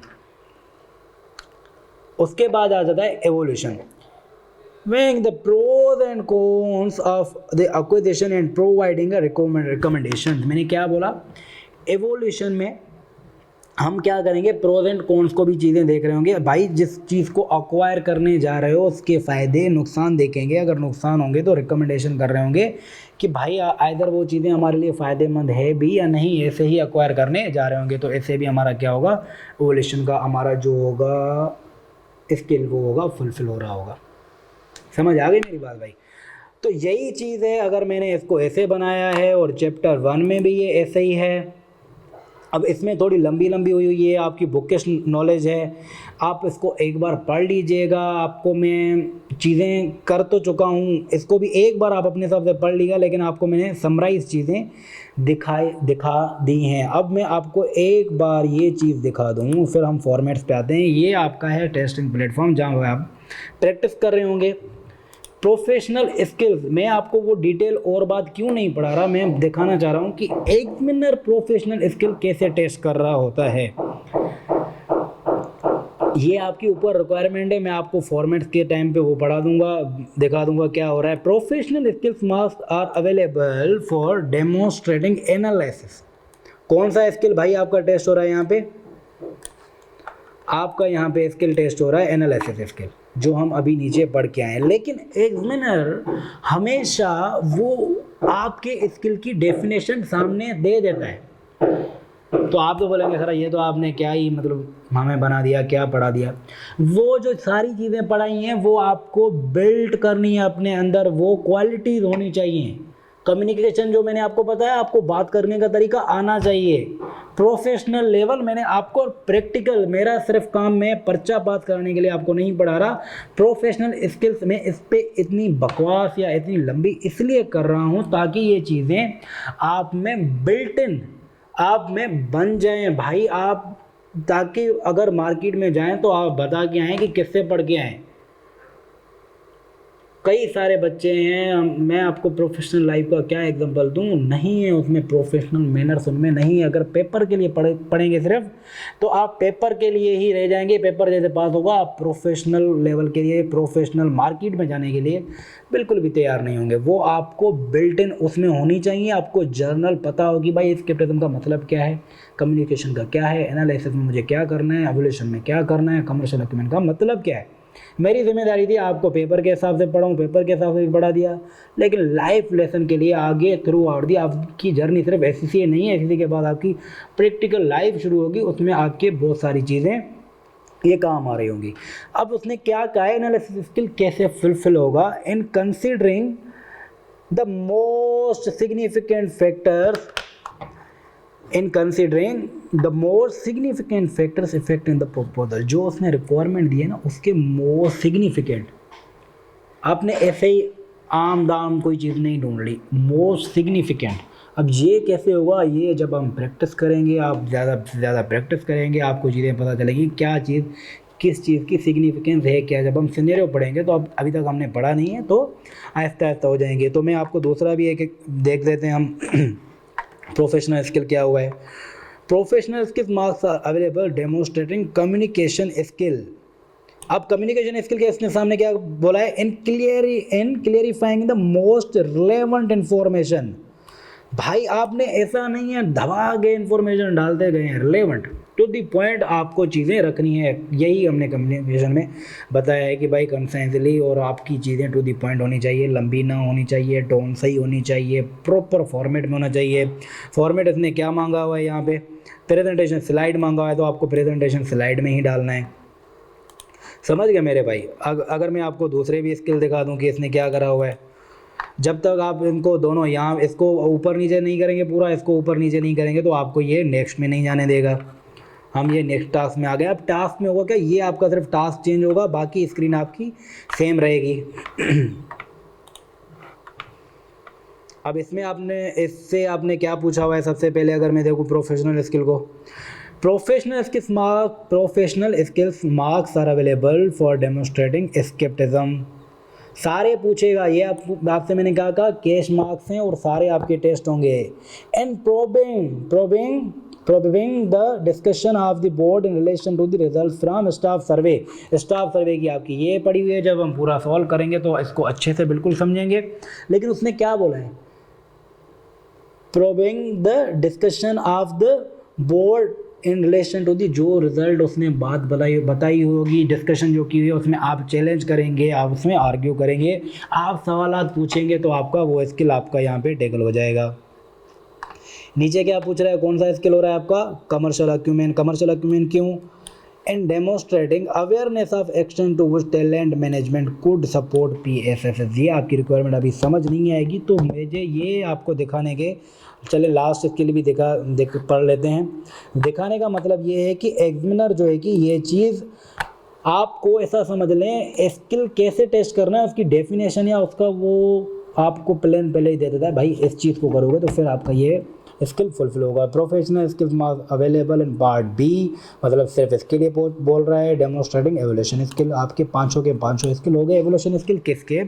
इन objectively appraising the implication of internal control weaknesses identified and making well reason recommendation for improvement. भाई जो उसने ढूंढी हुई होगी, अभी मुझे नहीं पता है इसमें क्या हुआ है क्या नहीं हुआ, जब हम साथ में करेंगे तब हम देखेंगे कि भाई उसने, मुझे इतना ज़रूर समझ आ रहा है कि भाई उसने वीकनेसेस आइडेंटिफाई किए हैं, तो हम उस पे लिए क्या करेंगे भाई, रेस्पॉन्ड कर रहे होंगे रिकमेंडेशन का। तो देखें रिक्वायरमेंट्स ही हैं, आप जब फुलफ़िल कर रहे होंगे, लिखते जाएंगे, आपकी वो चीज़ें ऑटोमेटिकली फुलफ़िल होती जाएंगी। प्रोफेशनल स्किल्स मार्क्स आपको मिलते जाएंगे। आपने नोटिस किया या नहीं किया मुझे नहीं पता, लेकिन जैसे आप टेक्निकल चीज़ों को लिखते जाएंगे ना, अल्टीमेटली हाँ स्क्रिप्ट में आपको याद रखना पड़ेगा कि यार सवाल करना है हमें।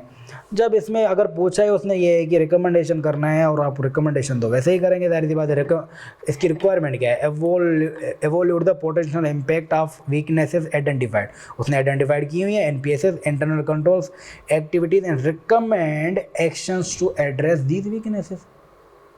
जो उसने वीकनेसेस भाई आइडेंटिफाइड आपको करके दिए, आइडेंटिफाई, उसकी रिकमेंडेशन देनी है, उसके ही प्रोफेशनल स्किल मार्क्स ने दिए हुए हैं। तभी मैं बोल रहा हूँ ये केस मार्क्स आपको अब बेसिक भी पता चल गया, आपको ये भी पता चल गया कि आपको क्या करना है, डेफिनेशन भी वो देता है। तो ये है कि 20 मार्क्स का हर्डल अब हमने निकाल दिया है। जब हम इसको पास पेपर की प्रैक्टिस कर रहे होंगे तो साथ में साथ आपको पता चल रहा होगा कि यार हम कौन सी चीज़ कहाँ पे सेटिस्फाई कर रहे हैं, अपनी कौन सा स्किल कर रहे हैं। तो आज की जो हम चीज़ें और देखने जा रहे होंगे, तो आपका यहाँ पे चैप्टर 1 जो है कि एंड हो रहा है लेट्स जैसे, और जो है कि आपको जो मेरी बुक मिलेगी तो उसमें फॉर्मेट्स जो है कि सबसे एंड में है। तो मैं ये समझ रहा था कि फॉर्मेट्स आपको सबसे पहले थोड़ी झलक दिखा दी जाए कि आपको फॉर्मेट्स का पता हो, क्योंकि ये चीज़ आपके लिए नहीं है। फॉर्मेट्स आपने कहीं पे, अगर आपने AAA वगैरह दिया हुआ है तो आपने रिपोर्ट वगैरह देखी हुई होगी, बाकी आपके लिए जो चीज़ नहीं है ना, ताकि आपके लिए न्यू चीज़ें वो पहले ही आप हार्डल्स जो हैं कि वो आपकी निकली हुई हों, बाकी जब हम प्रैक्टिस करेंगे तो वो चीज़ें आपकी साथ साथ, अगर कोई चीज़ आप समझ नहीं आ रही होगी तो जब हम प्रैक्टिस करेंगे तो वो साथ में साथ आप चीज़ें समझ भी रहे होंगे, टैकल भी कर रहे होंगे, तो वो आपके लिए चीज़ें ईजी हो जाएंगी। तो कितने टोटल फॉर्मेट्स आपके हैं अगर मैं देखूँ तो, पहला आपका है रिपोर्ट फॉर्मेट, ब्रीफिंग पेपर बोल रहे हैं, ब्रीफिंग नोट बोल रहे हैं, मेमो बोल रहे हैं, या रिपोर्ट को भी बोल रहे हैं, ये चारों का फॉर्मेट सेम ही आता है। और मैक्सिमम ऑफ द टाइम ऐसा समझ लें आपका ये ही पास या ये ही आपका टेस्ट हो रहा होता है। अब हम वो पास पेपर भी मैं आपको फिर फॉर्मेट्स के लिए दिखाऊंगा, तब हम देख भी लेंगे कि उसमें मैक्सिमम चीज़ें क्या पूछी हुई हैं। प्रेजेंटेशन स्लाइड, ये सबसे चीज़ आपकी नहीं है, और जो पूछता भी है तकरीबन हर उसने पूछा हुआ है। प्रेजेंटेशन स्लाइड्स आपको पूछेगा और मैं आपको बताऊंगा अभी प्रेजेंटेशन स्लाइड्स को हमें कैसे टैकल करना है। सबसे ज़्यादा आपके लिए जो चीज़ें हैं ना, जो ऊपर मैंने रखे हुए हैं 2 ये 3, आपके लिए सबसे इम्पोर्टेंट ये चीज़ें हैं। बाकी जो है उसने थोड़े टाइम टेस्ट किए हैं, वो हम पास पेपर्स में देख लेंगे। आपको इनका पता होना बस लाजमी है, बस ये चीज़ है।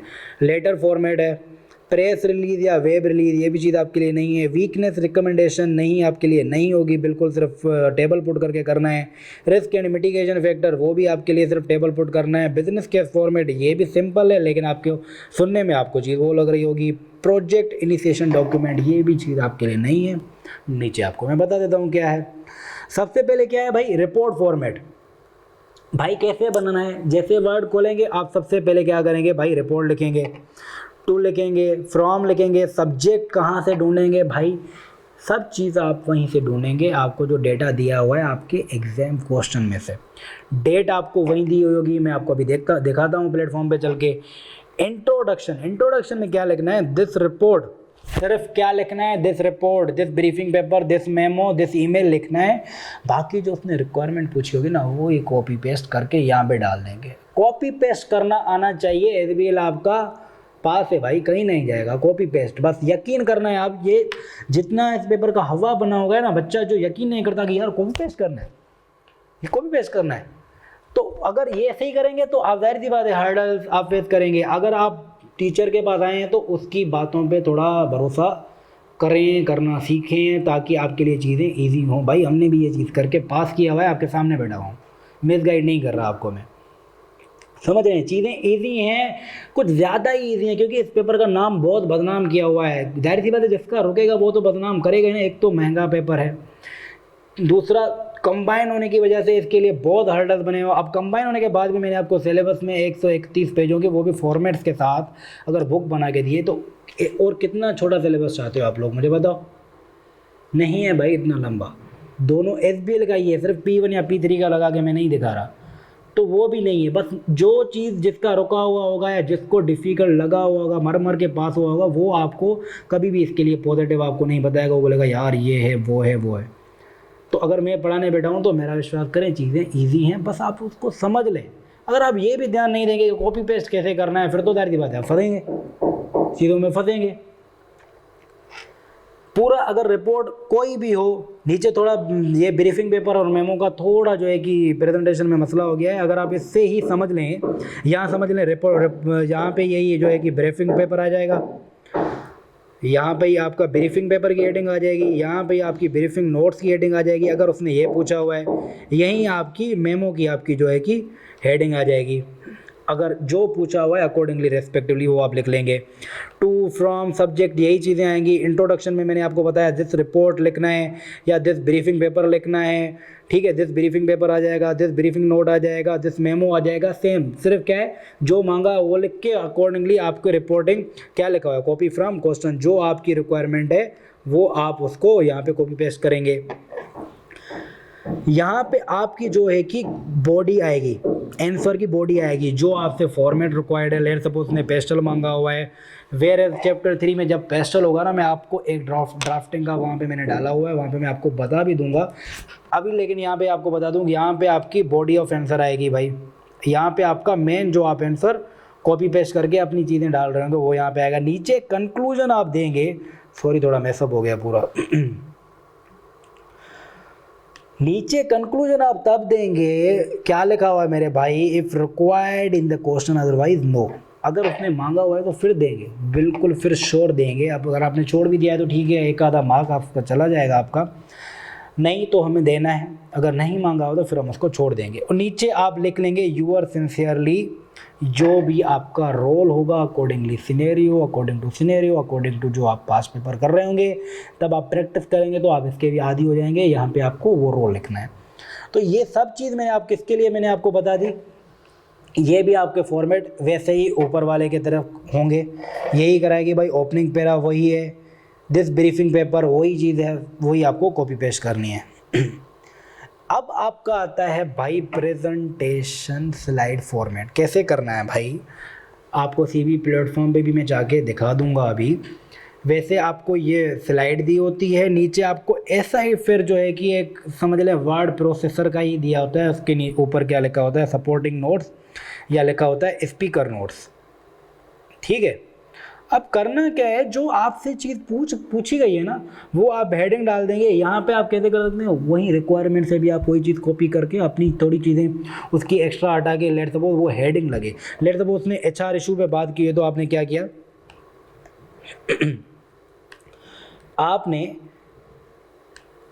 आपने HR इशू की हेडिंग डाल दी, और आपने बुलेट पॉइंट, प्रेजेंटेशन में क्या होता है ना भाई मेरे, आप पहली स्लाइड में आप ऐसा समझ लें, जैसे मैंने आपको सबसे पहले क्या कहा, यहाँ पे क्या लिखा हुआ है, ये समझ लें मेरी प्रेजेंटेशन स्लाइड है पहली भाई की। आज मैं क्या कराने जा रहा हूँ, मैंने बुलेट पॉइंट बना दिया भाई। इंट्रोडक्शन बताऊंगा, द स्ट्रेटेजिक लीडर बताऊंगा क्या होता है, फिर स्किल बताऊंगा, कम्युनिकेशन क्या होता है, कमर्शियल क्या होता है, एनालिसिस क्या होता है, एस्केपिज्म क्या होता है। मैंने ये प्रेजेंटेशन स्लाइड का पहला नोट बनाया। उसके बाद में आया स्पीकर नोट में, मैं क्या करूँगा, स्पीकर नोट में ऐसा समझ ले मेरी ये बॉडी आ गई भाई, ये देख ले, ये मैं डाल दूंगा। स्पीकर नोट में मैंने क्या करना है भाई, इंट्रोडक्शन है ना, इंट्रोडक्शन की हेडिंग दी नहीं दी, अगर उसकी सब हेडिंग है कोई तो मैं डाल दूंगा, और ये आंसर एज एन मेरा आंसर हो जाएगा। ऐसे ही आपको आंसर में आपका प्रेजेंट करनी होंगी चीज़ें। जैसे आपने हायर टर्नओवर लिखा है तो हायर टर्नओवर का एक यहाँ पे आपका पैराग्राफ आ जाएगा। आपकी जो भी आप लेट सपोज 2 से 3 लाइन का आपने हाई टर्नओवर पे लिख लिया, लो स्टाफ पे लिख लिया, salary is not aligned with market आपने इस पे लिख लिया, अब वो डिपेंड करेगा कि आपको सॉरी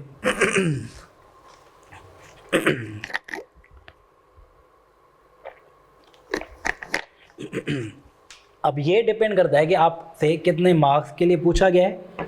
अगर लेट सपोज 10 मार्क्स के लिए पूछा गया होगा तो आप कितने बनाएंगे टोटल, 5 पॉइंट बना देंगे, 5 ऐसे बुलेट पॉइंट बना देंगे और 5 नीचे पैराग्राफ लिख देंगे। मैं आपको सीबी प्लेटफॉर्म पे भी चल के दिखा देता हूँ। फॉर्मेट सारे डिस्कस कर लेते हैं। लेटर फॉर्मेट, लेटर भी पूछ सकता है कैसे करना है, आपको जो रोल दिया हुआ होगा या जैसे हुआ होगा हम पास पेपर पे इस पर देख लेंगे। नेशनल ऑडिट अथॉरिटी, इसको देख लेंगे कैसे होगा। बिल एंड लोकेशन है अकॉर्डिंग टू ये पास पेपर से आपका उठाया हुआ है। सेम डेट, चेयरमैन, किसको आप रिपोर्ट कर रहे हैं, या सिंपली भी आप लिख सकते हैं ये आपने हटा दिया, यहाँ पे आपने लिख दिया कि भाई फ्रॉम है टू किसको दे रहे हैं, सब्जेक्ट आपने डाल दिया, फिर आपने अकॉर्डिंगली अपना आंसर शुरू कर लिया। सिंपल है, नॉट डिफ़िकल्ट। हम प्रैक्टिकली भी देख रहेंगे जब हम किसी पास पेपर में जब लेटर टेस्ट हुआ होगा। बाकी ये कम टेस्ट होते हैं, ऊपर वाले ज़्यादा टेस्ट होते हैं जो आपको मैंने बताया। Briefing paper, briefing note, memo, email हो गया, ये चीज़ें ज़्यादा टेस्ट होती हैं, तो वो ज़्यादा आपने फोकस करके रखना है। प्रेस रिलीज़ में आपको क्या करना है, आपने प्रेस रिलीज़ या वेबसाइट जो आपसे पूछेगा वो आपने डाल देनी है। सब्जेक्ट आप अपने रिक्वायरमेंट से ही उठा के डालेंगे। फ्रॉम आपका रोल क्या है, कंपनी नेम आप डाल देंगे भाई। अब उसके बाद आते हैं वीकनेस एंड रिकमेंडेशन। भाई आप ये भी हम आपको मैं बता दूंगा कि टेबल कैसे डालते हैं, वहीं से अभी चल के बता दूंगा।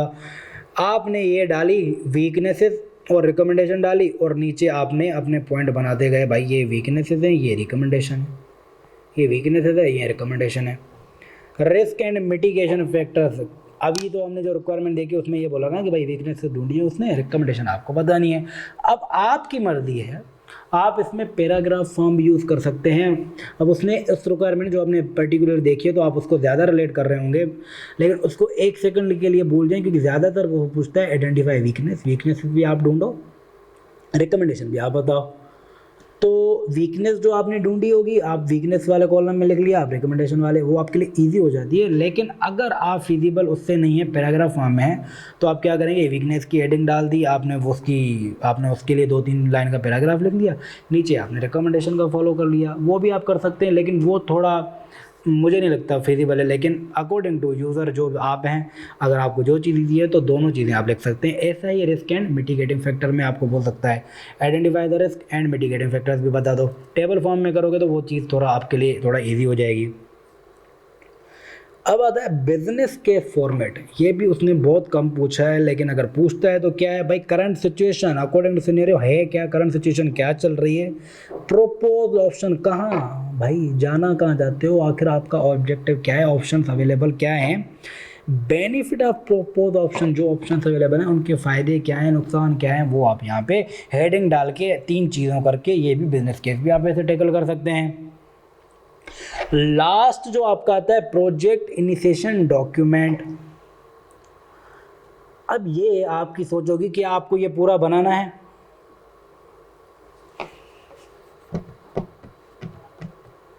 मजा आया, नहीं बनाना है, तो ये आपको पूरा बनाना नहीं है। ये आपको यहाँ पे जो इंपॉर्टेंट चीज़ें हैं ना, ये हैं content of PID, project initiation document, आपको ये ज़रूर याद होने चाहिए। होता ये है पास्ट पेपर में वो आपको दे देता है PID, प्रोजेक्ट इनिशिएशन डॉक्यूमेंट, वहाँ पे हो सकता है वो उसने कहीं पे कंटेंट मिस किया हुआ हो, प्रोजेक्ट स्पॉन्सर आपको नज़र ही ना आ रहा हो, आपको हो सकता है ढूंढ के दो भाई। तो यहाँ पे आपको क्या चीज़ होनी चाहिए, ये आपको पता होना चाहिए। अगर आपको कंटेंट भी नहीं पता होंगे तो जाहिर सी बात है आप कैसी चीज़ों को आइडेंटिफाई कर रहे होंगे। तो इसके लिए आपको ये डॉक्यूमेंट रटना होगा, समझना होगा, चीज़ें आपको इसमें याद करनी होंगी। तो आज का जो हमारा था तकरीबन ख़त्म हो गया है। अब मैं आपको सिर्फ विज़िट करवा देता हूँ आपके भाई फॉर्मेट्स कैसे पूछता है। अगर हम देख लें, मैं आपको पहली रिक्वायरमेंट से ही हम चलते हैं भाई। सही, हम पहली रिक्वायरमेंट टास्क 1 पे पहुँच गए हैं। टास्क 1 में पहली जो रिक्वायरमेंट वो पूछ रहा है, क्या पूछ रहा है, prepare report for the board of directors. क्या, प्रिपेयर रिपोर्ट, उसने क्या पूछा है, report for the board of director. भाई क्या आ जाएगा, रिपोर्ट की हेडिंग आ जाएगी, टू दी क्या आ जाएगा, बोर्ड ऑफ डायरेक्टर आ जाएगा, आपका रोल क्या है यहाँ पे, फ्रॉम में आपका आ जाएगा इंडिपेंडेंट बिजनेस, क्या आ जाएगा, आपका क्या आ जाएगा भाई, फ्रॉम का क्या आ जाएगा आपका, ये आ जाएगा जो आपका रोल होगा वो आपका यहाँ पे आ जाएगा इंडिपेंडेंट बिजनेस एनालिस्ट। फ्रॉम में आ गया। सब्जेक्ट में आप क्या ढूंढेंगे भाई, prepare report for the board of director which evaluate the opportunities and challenges which PSS must consider in relation to the propose contract with जीलैंड। अब आप में सब्जेक्ट यहाँ पे कुछ भी छोटा सा कंटेंट उठा के आप डाल सकते हैं जो आपको सूटेबल लगे। ऐसा वो बोल सकते हैं कॉन्ट्रैक्ट विद जीलैंड, या ऐसा कर सकते हैं evolution of propose contract with Zealand. यहीं से आपको चीज़ें उठा के डालनी है। अब आप बता दें कितना पेपर ईजी है, आपको अपना तो कुछ सोचना है ही नहीं, ऐसा समझ लें। मैक्सिमम चीज़ें आपको यहाँ से सेमिनार से मिलेगी। डेट आपको कहाँ से मिलेगी भाई, इट इज़ करंटली क्या है सितंबर 2023। यहाँ से कॉपी करके पेस्ट कर दिया आपने फॉर्मेट में। आपका पूरा फॉर्मेट ढांचा जो मैं आपको बताता आ रहा हूँ वो तो आपका यहाँ पे हो गया। क्या आ गया भाई, यहाँ पे आ गया वर्ड प्रोसेसर मैंने खोला मेरे भाई। मैंने रिपोर्ट की भी लिखने की ज़रूरत अपने आप से नहीं की। मैंने किया भाई कंट्रोल-C, मैंने किया कंट्रोल-V। ठीक है मेरे भाई, थोड़ा माउस मेरा वो मुझे इशू कर रहा है, तो मैं अगर इसको करूं भाई, मैंने हेडिंग 1 दे दी, कंट्रोल इसको B कर दिया, मैंने रिपोर्ट का जो है कि R हटा के R बड़ा कर दिया।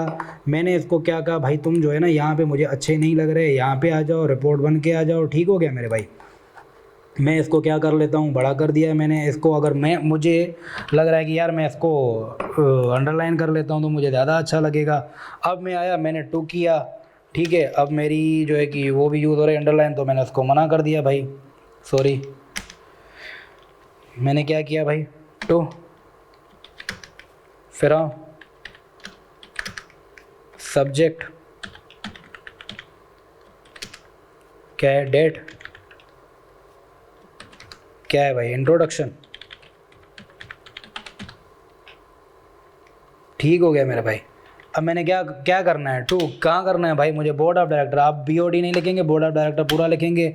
आपका जो है कि रोल क्या है, इंडिपेंडेंट, जो है कि आप यहीं से कॉपी पेस्ट भी कर सकते हैं। मेरा माउस थोड़ा इशू कर रहा है मेरा, तो इस वजह से मैं कर रहा हूँ वो।